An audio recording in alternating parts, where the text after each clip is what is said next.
Direct जाता तुरंत काम होता।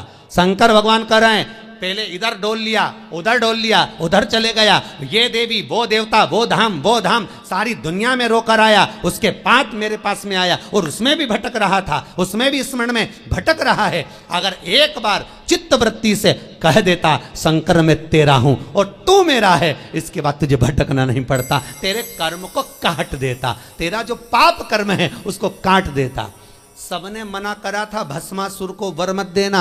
भगवान विष्णु के पास भस्मासुर गया था और भस्मासुर ने भगवान विष्णु से कहा वर दो, भगवान विष्णु ने कहा नहीं देता। ब्रह्मा से कहा वर दो, नहीं देता। सबके पास चले गया, उसने कहा कोई नहीं मानेगा, शंकर भगवान के पास चले गया। मात्र 2 दिन की तपस्या भस्मासुर ने करी, मात्र 2 दिन। और शंकर भगवान आकर पूछ लिए मांग तुझे क्या चाहिए। भस्मासुर आंखें मलता रहा कि 2 दिन में प्रकट हो गए, वहां तो हजारों साल तप करा तो नहीं प्रकट हुए, यहां तो 2 दिन में। शंकर भगवान से पूछा प्रभु आप असली हो? भस्मासुर बोला। शंकर भगवान बोले तो चिमटी खोड़ के देख ले, नकली हो असली हूं। प्रभु इतने साल मैंने देवताओं का तप करा, वो वर नहीं दिए, आप कैसे आ गए? शंकर भगवान बोले तू तो 2 दिन तक तप करा, कहीं का आकर 1 लोटा पानी चढ़ा के चले जाए, 3 बार ताली बजाए, बम बम बोले, हम तो उतने में भी राजी। और यहाँ हमारे ससुर ने तो यहाँ तक दक्ष प्रजापति का सिर कटा था, बकरे का मुख लगा था। बकरा क्या हिंदी में स्तुति करता है? बकरा क्या अंग्रेजी बोलता है? बकरा क्या उर्दू बोलता है? बकरा क्या बोलेगा? बकरा तो एक ही शब्द बोले ब ब ब ब ब ब ब ब ब ब। अब मेरा ससुर जब ब ब ब ब बोला, मुझे इतना अच्छा लगा कि मेरा ससुर कितनी अच्छी स्तुति कर रहा है, तो शंकर भगवान ने उसी दिन कह दिया जो मेरे मंदिर में आके बम बम बोलेगा मैं समझ जाऊंगा मेरा ससुर आया है। इतनी सरल भाषा शंकर जानते हैं, दुनिया नहीं जान सकती, तो क्यों भटको रे? कभी यहां चले गए, कभी वहां चले गए, कभी उससे कह दिया, कभी उससे कह दिया, डायरेक्ट शंकर के पास सीधे।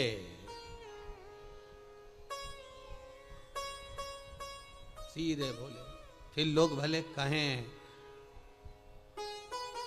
क्या तू मिला जो तू फूलों नि समा, क्या मिल गया ऐसा जो तू फूलों नि समा रहे हो? एक ही मंत्र महान गुरु मेरो समरथ है, समरथ है गुरु अमरत है, मेरो एक ही मंत्र महान कि शिव मेरो समरथ। शंकर समरथ। कौन है जिसने यमराज को मारा? कौन है जिसने यमराज की पुत्री मृत्यु को मारा? केवल एक कालों का काल, महाकाल, दूसरा नहीं हो सकता। अकाल मृत्यु वो मरे जो काम करे चंडाल का, काल उसका क्या बिगाड़े जो भक्त हो महाकाल का। शंकर का भगत का बिगड़ेगा क्या? क्या बिगड़ेगा? शंभु है। भस्मासुर बोले 2 दिन का तप और तुम आ गए सामने? अरे 2 दिन बहुत होते हैं। तुलसीदास जी ने भस्मासुर का चरित्र पढ़ के ही लिखा होगा, आधी में पुनियाद, कि 2 दिन भी मत करो तुम तो आधी घड़ी बहुत, आधी में पुनियाद बहुत, उतना ही बहुत है, उतना बहुत।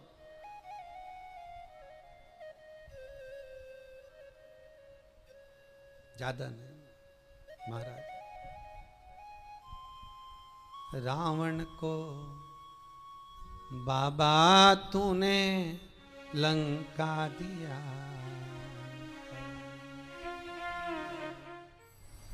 करुणा सागर कब करुणा कर जाए, त्रिकालदर्शी कैलाशी अविनाशी शंभु।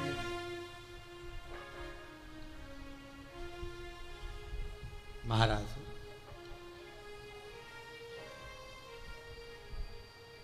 शिव पुराण कह रही है, बुजुर्ग कह रहा है कि हमारे इस पाप कर्म को काटते क्यों नहीं? भगवान कह रहे हैं काटने को तो मैं काट देता, मना नहीं है, पर मृत्यु लोक में अगर आए हो तो थोड़ा सा कर्म का भोग तो भोगना ही पड़ेगा। संपूर्ण जीवन सुखमय हो, खूब डनलफ के गद्दा हो, चकाचक भोजन हो, रोज 56 भोग खाओ, खूब अच्छे से रहो, तो भी दुख तो जीवन में थोड़ा ना थोड़ा तो घेरेगा ही, थोड़ा ना। पहला मंद प्रारब्ध, दूसरा तीव्र प्रारब्ध और तीसरा तीव्रतम प्रारब्ध। दूसरे नंबर का हमारा कर्म, अगर हमने बहुत बेकार कर्म है, हमारे बहुत तकलीफ है, बहुत कष्ट है, बहुत दुख है, शिव महापुराण की कथा कहती है कि सदगुरु की शरण चले जाओ। संत महात्मा जोगी सन्यासी तपस्वी साधक उपासक कोई सदगुरु के पास जाकर निवेदन करो तो कुछ हमारे पूर्व का करा हुआ पाप कटना प्रारंभ हो जाए। हमारा पुराना पाप धीरे धीरे कटे। सत्कर्म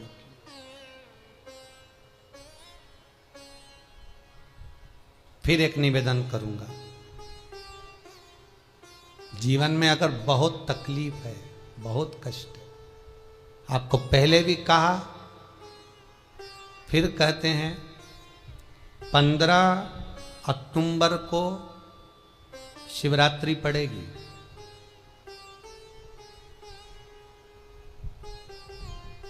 जो माघ महीने में शिवरात्रि पड़ती है उससे भी प्रबल शिवरात्रि 15 अक्टूबर को पड़ेगी। ये शिवरात्रि अधिक मास के महीने की शिवरात्रि है, अश्विन की।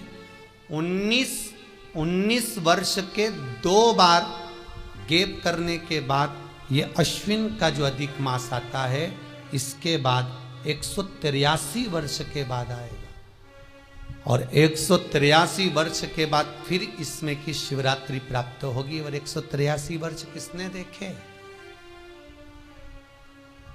कौन ने देखे? और निवेदन करूंगा, अगर जिंदगी में थोड़ी सी तकलीफ है, दुख है, कष्ट है, परेशानी है, तो उस शिवरात्रि को हाथ से मत जाने दो। 15 अक्टूबर वाली शिवरात्रि को आपको पहले भी कहा कि क्या क्या वस्तु भगवान शंकर को हम रात्रि के समय पर चढ़ा दें, जिससे हमारा रोग समाप्त हो जाए, हमारी बीमारी समाप्त हो जाए, हमारे जीवन में सुख समृद्धि लक्ष्मी आ जाए। वो समर्पण का भाव हो। और शिवरात्रि आने में देरी है, 15 अक्टूबर में भी अभी देरी है, और आपके जीवन में बहुत कष्ट है, बहुत कष्ट। महाराज 5 कमलगट्टे, 5 बेलपत्र तांबे के लोटे में जल भरकर रख लीजिए। सीधे हाथ पर उस कलश को रखो जिसमें 5 कमलगट्टे और 5 बेलपत्र रखिए। श्री शिवाय नमस्तुभ्यम शिव महापुराण का मूल मंत्र है, जैसे भागवत का मूल मंत्र है ओम नमो भगवते वासुदेवाय। शिव महापुराण का मूल मंत्र है श्री शिवाय नमस्तुभ्यम। इस मंत्र का 5 बार स्मरण कर कर आपको जो तकलीफ है उसको हृदय चित्त से धरकर मस्तक से कलश को लगाकर किसी एकांतेश्वर महादेव पर, एकांतेश्वर महादेव मतलब अपने गांव से, नगर से, शहर से जो बाहर खेड़े में हो, बिल्कुल बाहर, जिस शिवलिंग पर कोई पूजन करने ना जाता हो, एकांत में बैठे हो, जंगल में बैठे हो, कहीं किसी वृक्ष के नीचे विराजमान हो, ऐसे एकांतेश्वर महादेव पर अपनी कामना कर कर वो जल समर्पित कर दो। 1 बेलपत्र, एक कमलगट्टा उठाकर अपने घर पर लेकर आ जाओ। जो तकलीफ बहुत ज्यादा हो रही है 5 दिन में आपको मालूम पड़ जाएगा, 5 दिन में अंतर आ जाएगा। शिव का अनुमोदन करो, शंकर का स्मरण करो। महाराज ये अश्विन का जो अधिक मास है 183 वर्ष के बाद वापिस आएगा। योग, ये योग पहले मिल जाता 19 वर्ष में, पर अब मिलेगा 183 वर्ष।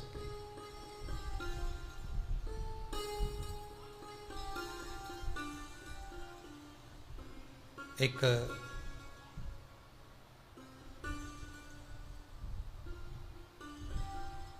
किन्हीं माता जी का एक प्रश्न था, वो ध्यान में नहीं आ रहा है वो कहाँ से थी, कि उन्होंने एक प्रश्न किया था, व्हाट्सएप पर लिखा हुआ आया था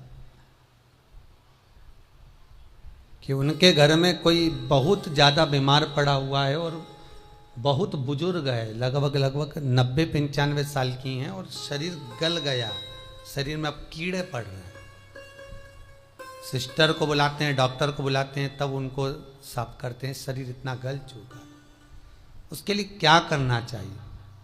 एक निवेदन करूंगा, एक भगोनी में गेहूं रख लीजिए, एक पात्र में गेहूं, जो बहुत बुजुर्ग हो चुकी हैं, कीड़े पड़ रहे हैं शरीर में, आपने एकादशी दे दी, गीता जी करवा दी, पाठ करवा दिया, गौदान करवा दिया, मोक्ष करवा दिया, सब कुछ करवा दिया, तो भी मुक्ति नहीं मिल रही है, तो पात्र में गेहूं रखकर उन माता जी की सीधे हाथ की 3 उंगलियां उस गेहूं में डालकर उनका नाम और गोत्र बोलकर वो गेहूं गाय को खिला दीजिए।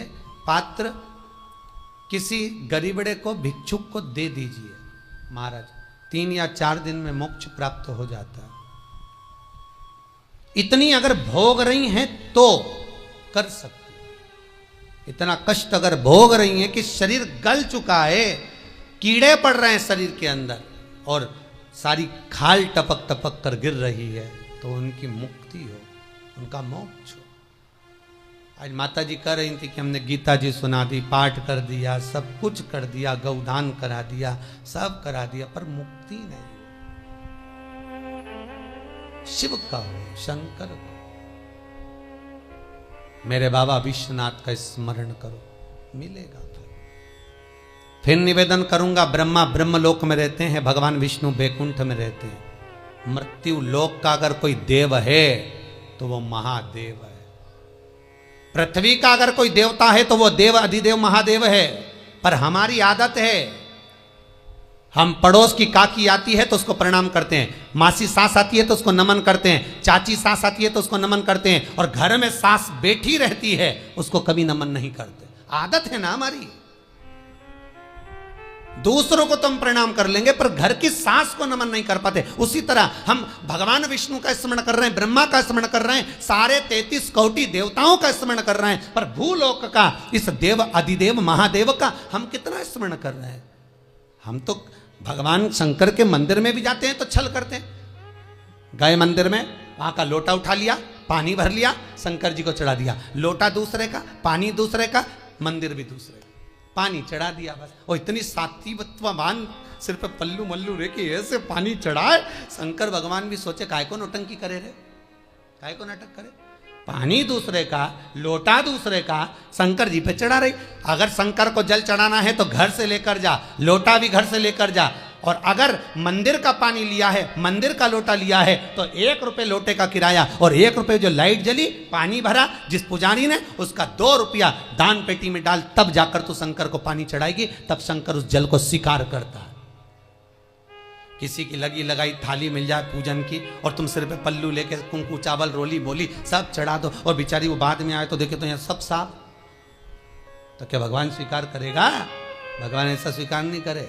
फिर निवेदन है, बरसाती मेंढक मत बनो रे, अच्छे से सेवा करो, थोड़ी करो पर अच्छी करो, घर से पानी लेकर जाओ।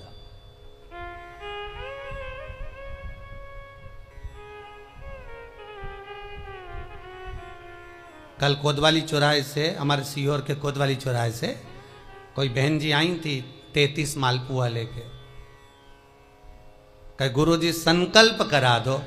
हमने कहा पानी लाओ, तो क्या तुम्हारे यहाँ नहीं है? हमने कहा हमारे यहाँ तो कुआं है, लिया। चावल लाओ, तो क्या गुरुजी पूजन मंडप में होंगे ना चावल जरा सा। हमने कहा वापिस घर जाओ, निकलो। कितनी बार भागवत सुनी, राजा बलि के दरवाजे पर वामन भगवान खड़े हैं। राजा बलि वामन भगवान से कहता है, प्रभु आपके एक हाथ में छत्र है, दूसरे हाथ में कमंडल है। तो राजा बलि कहता है आपके कमंडल का जल दे दो, मैं संकल्प छोड़ देता हूं।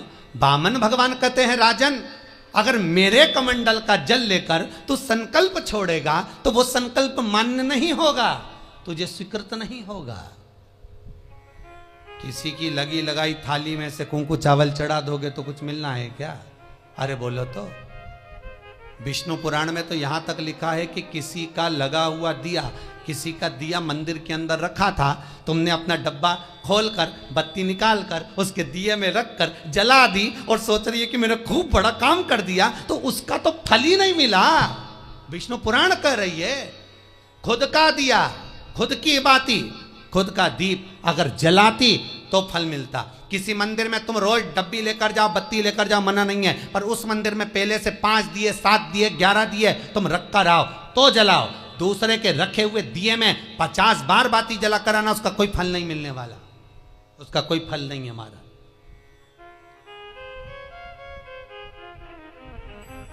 खुद का जल लेकर जाओगे, खुद का लोटा लेकर जाओगे तो फल। यहां तो स्वयं भागवत कह रही है, राजा बलि के सामने वामन भगवान कहते हैं राजन तेरे कमंडल को लेकर आ, उससे संकल्प छोड़, अगर मेरे जल का संकल्प छोड़ेगा तो उसका कोई फल नहीं मिलने वाला। राजा बलि अंदर गया, जाकर भी उसने कर्म बेकार कर दिया। राजा बलि ने क्या, कमंडल लाना था खुद का, उठा लाया शुक्राचार्य जी का। शुक्राचार्य जी का कमंडल उठाकर लाया, इसलिए शुक्राचार्य जी कमंडल के अंदर जाकर बैठ गए, एक आंख लगाकर देखते रहे। जल बाहर नहीं निकलने दिया शुक्राचार्य जी ने कि मेरे कमंडल का जल कैसे निकल जाए भला। फिर भी राजा नहीं माना, तब एक कुसा खींचकर उसकी टोंटी में दी तो शुक्राचार्य जी की आंख फूट गई। शुक्राचार्य जी ने कहा राजा बलि तू जान नहीं पाया, मेरे कमंडल का जल लेकर गया और मेरी आंख फूटी है, मैं तुझे श्राप देता हूं कि तू सत्ता से विहीन हो जाएगा। राजा बलि की पूरी सत्ता चली गई, पूरी सत्ता मात्र कमंडल के जल के कारण चली गई। तो आप अगर दान करने जा रहे हो, आप कन्यादान करने जा रहे हो, आप गौ दान करने जा रहे हो, आप वस्त्र दान करने जा रहे हो, आप मालपुए का दान करने जा रहे हो, आप स्वर्ण दान करने जा रहे हो, तो जल चावल आपका होना चाहिए, संकल्प आपका होना चाहिए, दूसरे का नहीं। इसलिए नैमिषारण्य में जो 108 शिव महापुराण की पोथी बिठाई, तो वहां जो संकल्प छूटा आपके घरों में छुड़वाया है, घर के अंदर। और 15 अक्टूबर को जो शिवरात्रि का उत्सव रात्रि को 9:20 से 10:20 पर इसी टीवी चैनल पर जो हम कराएंगे, उसका संकल्प आप अपने घर में बैठकर छोड़ना, यहां नहीं, अपने घर में। और अगर कोई यहां आता भी है तो साथ में पानी की बोतल लाओ, चावल लाओ, पूजा की थाली लाओ, फिर बैठो। अपना संकल्प अपना होना चाहिए, उसका फल हजारों गुना प्राप्त होता है। दूसरे का जल, दूसरे का चावल स्वीकार कर लिया, उससे फल की कामना नहीं है, हमारा मिलता नहीं। फिर भले 4 घंटे तक तुम ढोलक बजा बजा के गाओ, तांबा का हंडा में तातो धरा पानी, और नींद आए भोला नवा के रहूंगी, भोले को अपना बना के रहूंगी। शंकर भगवान जी बोले पूरी रात गाए तो भी नहीं आऊं मैं, तो गाय को है भोलेनाथ। शिव को मनाने के लिए आडंबर की जरूरत नहीं है, शंकर को मनाने के लिए बहुत साधना करने की भी जरूरत नहीं है। शंकर तो कहते हैं 3 बार ताली बजा दो, बम बम बोल दो, उतने में भी राजी हूं। पानी नी भी चढ़ाए चलेगा, ताली नी भी बजाए चलेगा, बम बम नी भी बोला चलेगा। शंकर का शिव महापुराण की कथा कहती है इतना भी ना बने तो मेरे मंदिर के सामने से निकल कर चले जा, उतने में भी कल्याण कर दूंगा। ये भी ना बने तो मेरे मंदिर का शिखर देख ले, शिखर दर्शनम सर्व पाप नाशनम, मात्र शिखर का दर्शन कर लेने पर भी मैं तेरे पाप छिन्न कर देता हूं, समाप्त कर देता हूं, तेरी जिंदगी खुशियों से भर। शिव करें उतने में भी संतुष्टि है।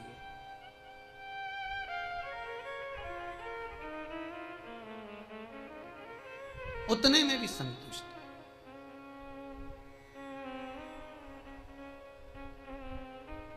शंकर का अनुमोदन करने वाला, शिव का स्मरण करने वाला है। तो अगर मालूम पड़े प्रारब्ध के कारण कोई कर्म के कारण हमें मिल भी रहा है तो वो समाप्त होगा, वो मिटेगा। और बाबा से कहते रहना ना, भोला सब दुख काटो मारा, बाबा बस कृपा कर कर मेरे दुखों को काटिए। बाबा बोले शिव, उस बुजुर्ग से कहते हैं तुम्हें कर्म का भोग भोगना पड़ेगा। बाबा ये कर्म का भोग मनुष्य क्यों भोगता है? शंकर कहते हैं पूर्व में जो कर कर आए हो उसके अनुसार फल मिलता है।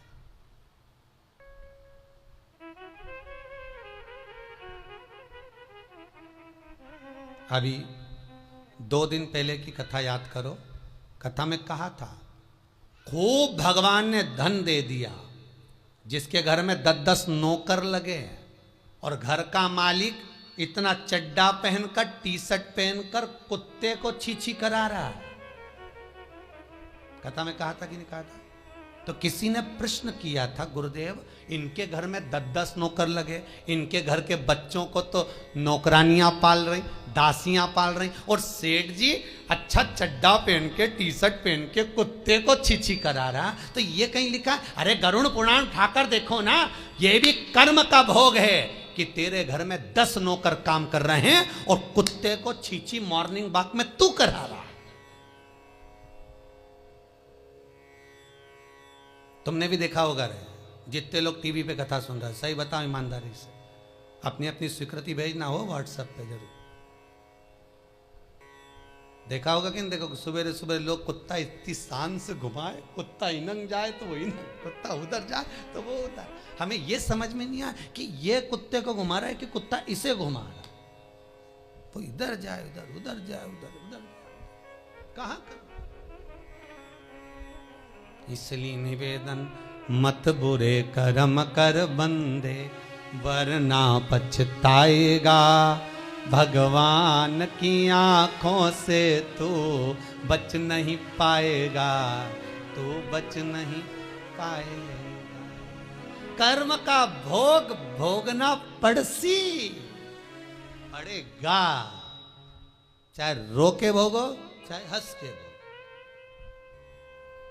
इसलिए निवेदन है, खूब बढ़िया चकाचक खाओ पियो मौज करो, जिंदगी अलमस्त जियो। कितनी भी जिंदगी में दुख आए रोना नहीं, सुखी रहना, मुस्कुराते रहो, क्योंकि आखिरी में जो फोटो टंगेगा वो तो मुस्कुराने वाला ही टंगेगा। तुम भले जिंदगी रो के निकालो, फोटो में तो तुम स्माइल देते ही मिलोगे, माला टंगी रहेगी मुस्कुराते। जित्तों के घर भी जाके देखोगे तो मुस्कुराता हुआ फोटो मिलना है, रोता हुआ किसी का नहीं मिलेगा, भले जिंदगी कितनी भी रो के निकालो। चित्त वृत्ति को लगाओ भजन में, कीर्तन में, स्मरण में। जितना समय गया जाने दो, जो बचा उसको शंकर में लगा दो, शिव में लगा दो। महाराज कर्म का भोग भोगना है, गति प्रारब्ध की। दूसरी जो प्रारब्ध की गति है उसको कहा तीव्र प्रारब्ध। इसके भोग को अगर तुम भोग रहे हो, दुख आया है तो संत सतगुरु की शरण में जाकर कहो, दुख मिटेगा। तीसरा है तीव्रतम प्रारब्ध। इस प्रारब्ध में अगर बहुत ज्यादा दुख आ गया तो कुछ ना करिए, एक काम करो, एकांत में बैठकर शिव का स्मरण करिए, शंकर का भजन।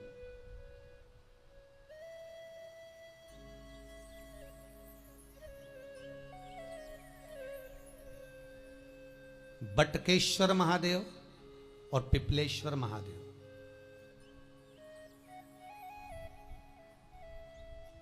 पिपलेश्वर महादेव जिस जगह पर दधीची ऋषि की धर्म पत्नी सुवार्च के सम्मुख में दधीची ऋषि के प्राण देवता ले लेते हैं, अस्थियों का कंकाल हो जाते हैं दधीची बाबा। उनकी धर्म पत्नी रोती हुई अपने पेट पर पत्थर मारती है गर्भ को नष्ट करने के लिए। वहां शंकर भगवान प्रकट होते हैं, पीपल के पेड़ के नीचे शिव जी का नाम पिपलेश्वर महादेव हुआ। जो बालक पीपल के पेड़ के नीचे जन्मा उसका नाम पिपलाद हुआ। दो महादेव अपनी पुस्तिका में लिख कर रख लो, एक बटकेश्वर महादेव और एक पिपलेश्वर महादेव। अदालत में कोई कार्रवाई चल रही है, अदालत में कोई केस चल रहा है, अदालत में कोई बात चल रही है, नहीं जीत मिल रही, नहीं विजय मिल रही, हार गए, पेशियां लगा लगा कर एक बार बड़ के पेड़ के नीचे बालू मिट्टी का शिवलिंग बनाकर उसकी पूजन करो। पूजन अर्चना कर कर दही 3 चम्मच नाम लेकर चढ़ाओ जिसके साथ केस चल रहा है, और 3 चम्मच दही चढ़ाकर उस दही को उठा लो और रुमाल पर उसके छापे लगा लो, सफेद रुमाल पर भगवान शंकर की पूजा अर्चना कर कर जल में विसर्जन कर दो बटकेश्वर महादेव का नाम लेकर, और उस रुमाल को घड़ी बनाकर रख लो। अगली पेशी जब हो उसको साथ लेकर जाओ, केस जल्दी निपटेगा, विजय प्राप्त होगी। मात्र 3 सोमवार करिए बटकेश्वर का स्मरण। उसी तरह पिपलेश्वर महादेव, कितनी भी बड़ी जिंदगी में रोग हो, चाहे कैंसर जैसा हो, लीवर हो, किडनी हो, कितना भी बड़ा रोग हो, भगवान पिपलेश्वर महादेव का स्मरण करिए। पीपल के पेड़ के नीचे शंकर भगवान के शिवलिंग का निर्माण कर कर उसकी पूजन अर्चना करिए, उस पर शहद चढ़ाइए। पीपल का वृक्ष, आंवले का वृक्ष, शमी का वृक्ष, बेलपत्र का वृक्ष, ये औषधि पूर्ण है महाराज। डॉक्टर ने कह दिया डायलिसिस कराना जरूरी है, तो एक बार इस शिव महापुराण का उपाय जरूर करना। डायलिसिस कराने से पहले 5 छोटे छोटे पीपल के पत्ते लेना, शंकर जी का शिवलिंग का निर्माण पीपल के पेड़ के नीचे करना, मट्टी का पार्थिव शिवलिंग निर्माण कर कर उसकी पूजन कर कर बेलपत्री 5 चढ़ाकर 5 पीपल के पत्ते 5 शमी के पत्ते शंकर पर चढ़ा देना, आरती पूजन करना। शमी का पत्ता बेलपत्र छोड़कर 5 पीपल के पत्ते उठा लेना। जिस व्यक्ति को डायलिसिस का बोला है उस व्यक्ति को 5 पत्ते पीस कर छान कर पिला देना। 3 दिन बाद फिर जाकर डॉक्टर को चेक करवाना, डॉक्टर डायलिसिस का मना कर देगा, लीवर किडनी अपना काम करना प्रारंभ कर देगा। पिपलेश्वर महादेव की पूजन, पीपल के पत्ते की औषधि जीवन का सुख दे जाती है। कोई पिपलेश्वर महादेव सहज नहीं है महाराज। कितना विचित्र वर्णन है, प्रैक्टिकल जरूर करना। सीओर वाला महाराज कहीं झूठ तो नहीं बोल रहा, और व्हाट्सएप पे लिखकर भी भेजना करा कि नहीं करा, क्योंकि शिव महापुराण की लेखनी है। वेद व्यास जी महाराज वर्णन करे, गलत नहीं कर सकते। किसी को बहुत खून निकल रहा है, बहुत एक्सीडेंट हो गया, खून पर खून निकल रहा है, उसको अगर होश है और वो होश में है तो 5 पीपल के पत्ते किसी भी वृक्ष के तोड़कर पिपलेश्वर महादेव का नाम लगकर उसको खिला दो, चबा चबा कर, उसी समय खून निकलना बंद हो जाएगा, रक्त बंद। पिपलेश्वर महादेव का मात्र स्मरण ही सुख दे जाता है, आनंद की अनुभूति करा देता है। मात्र पिपलेश्वर महादेव। बहुत बड़ा ऑपरेशन कराने जा रहे हो तो उसके 15 दिन पहले पिपलेश्वर महादेव का पूजन कर कर, अर्चना कर कर, भगवान शिव का स्मरण कर कर, पीपल के पत्ते की माला बनाकर हनुमान जी को चढ़ाकर फिर ऑपरेशन के लिए जाओ, जिससे दूसरी बार ऑपरेशन की जरूरत